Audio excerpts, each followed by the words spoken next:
حب النبي ومدحه خير الأمل وعسى الإله به يبلغه الأمل.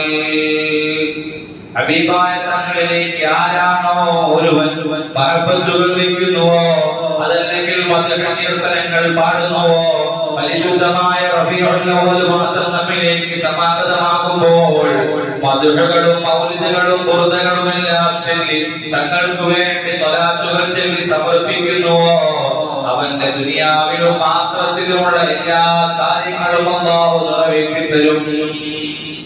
മാത്രവുമല്ല وله بنيل شفاعة طاقفل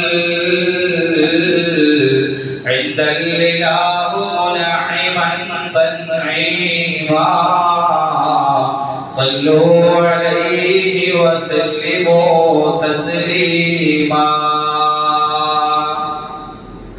ആരോരും നമ്മളെ സഹായിക്കാനില്ലാത്ത മഹ്ശറാവൻ സഭയിൽ എല്ലാവരും നഫ്സി നഫ്സി എന്ന് പറഞ്ഞിങ്ങനെ സഞ്ചരിച്ചു കൊണ്ടിരിക്കുമ്പോൾ അവിടെ ഹബീബായ മുഹമ്മദുർ റസൂലുള്ളാഹി സ്വല്ലല്ലാഹു അലൈഹി വസല്ലമ തങ്ങളുടെ ശുപാർശകൾ ലഭിക്കാൻ, തങ്ങളുടെ ശഫാഅത്ത് ലഭിക്കാൻ, ഹബീബായ തങ്ങളെ വല്ലാതെ മഹബ്ബത്ത് വെക്കുന്നതും തങ്ങളെ വല്ലാതെ പ്രകീർത്തിക്കുന്നതും ഒരു കാരണമാകുന്നുണ്ട്.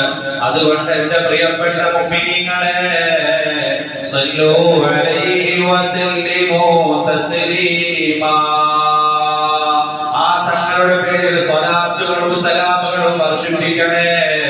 ഇങ്ങനെ മഹാനവറുകൾ ഇങ്ങനെ ഈ ബൈത്ത് പാടി പൂർത്തിയാകുമ്പോൾ ഹബീബായ തങ്ങളുടെ തിരു റൗള ശരീഫിന്റെ വാതിൽ ഇങ്ങനെ തുറക്കപ്പെടുകയാണ്.